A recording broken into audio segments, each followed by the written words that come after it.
It was the coldest morning of December when David Coleman, a 56-year-old landlord, stood on the cracked porch of apartment 2B with an eviction notice in his hand. The building's hallway smelled faintly of damp carpet and old paint, and the wind coming through the broken window stung his face. He had done this dozens of times before, but this one felt heavier. Maybe it was the Christmas lights hanging on other doors, or maybe it was the soft sound of a child laughing somewhere down the hall. He checked the paper again. Tenant Emily Carter, 2 months behind on rent. He sighed, knocking on the peeling wooden door. No answer. He prepared to tape the notice to the frame when he saw it. Something small taped just below the peephole. A child's drawing, crayon and marker on white paper. It showed a stick-figure family, a woman with long yellow hair holding hands with a boy standing beside a small brown building with a crooked roof. Over it, in shaky blue letters, it read, "Our home. Please don't take it away." David froze. If you believe true kindness always finds its way back, please tap the like button now and subscribe to support more stories like this. He stared at that drawing for a long time, the red "Our home" almost bleeding into his chest. He could picture the boy's tiny fingers gripping a crayon, his tongue poking out in concentration, his heart trying to fix what he didn't understand with colors. David had once been a boy like that. He remembered being 9, watching his mother pack boxes as a landlord shouted through the doorway. His mother had cried quietly, saying, "It's just business." Now here he was, on the other side of the same door. He shook his head, reminding himself of the facts. The bills for the building were due. He wasn't a rich man. The mortgage payments on this old complex were drowning him too.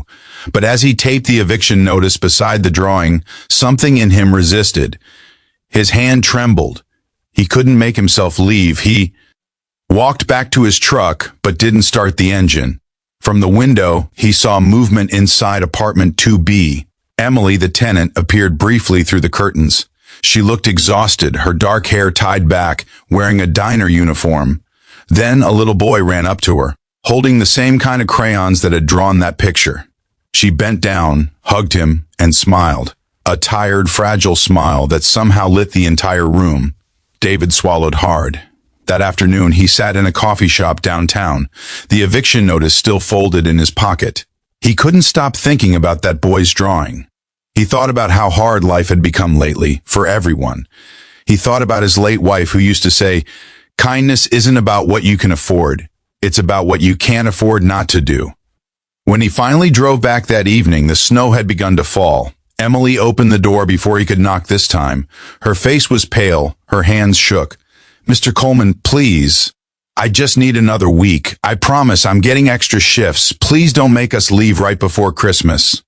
He looked at her, then at the boy peeking from behind her legs, the same boy who drew the picture. The little one smiled nervously and said, "Hi, Mr. David, did you see my drawing?" David nodded. "Yeah, buddy, I did." He took a deep breath, then tore the eviction notice in half. Emily's mouth fell open. He handed her an envelope instead. "This isn't a notice," he said softly. "It's a receipt. 1 month's rent paid by me. Consider it a Christmas gift." Tears filled Emily's eyes instantly. She tried to speak, but the words failed. I can't accept this," she whispered. "You can," he said. "And you will. I once lost a home too. Nobody deserves to see their child go through that." The boy's eyes widened. "So we can stay?" David smiled, placing a hand on his shoulder. "You can stay. Just promise me you'll keep drawing." That night, David went home and sat by his window, watching the snow fall. Across the quiet street. For the first time in years, he felt something warm spread through his chest, a piece he hadn't known he was missing. A few days later, when he passed by apartment 2B again, another drawing was taped to the door. This one showed 3 stick figures, the woman, the boy, and a man with gray hair standing beside them, all smiling under a big yellow sun. At the top, in red crayon, it read, "Thank you for giving us Christmas." David smiled and touched the paper gently. For once, the world didn't feel so cold. We'd love to hear your story. What is the most memorable act of unexpected kindness you have witnessed or received? Share it in the comments below. If this story touched your heart, please like, share, and subscribe, because sometimes one small act of kindness can turn eviction into a miracle.